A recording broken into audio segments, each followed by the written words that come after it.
கர்த்தருடைய பரிசுத்த நாமம் மகிமைப்படுவதாக. ஏசாயா தீர்க்கதரிசன புத்தகம் 44 அதிகாரம் 21 வசனம். நீ என் தாசன், நான் உன்னை உருவாக்கினேன்.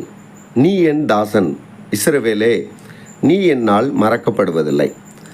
நாம் இன்றைக்கு அநேக நேரங்களிலே யோசிக்கிற காரியம் என்னவென்றால், அவர்கள் என்னை மறந்து போனார்கள், நன்றாக பழகினார்கள், என்னை மறந்து போனார்கள், என் கூடவே இருந்தார்கள், என்னை மறந்து போனார்கள், இவ்வளவு நட்பாக இருந்தார்கள், அவர்கள் என்னை மறந்து போனார்கள் என்று சொல்லுகிறார்கள்.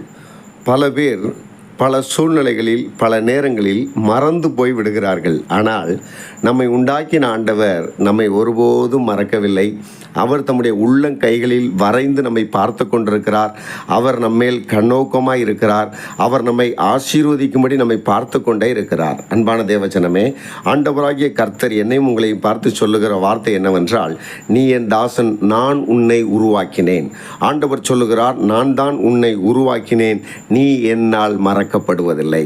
நிச்சயமாக கர்த்தர் நம்மை ஒரு நாளும் மறக்கவே மாட்டார். நாம் கர்த்தருக்கு பிரியமாய் வாழும் பொழுது கர்த்தர் நிச்சயமாய் ஆசீர்வாதங்களை தந்து நடத்துவார்.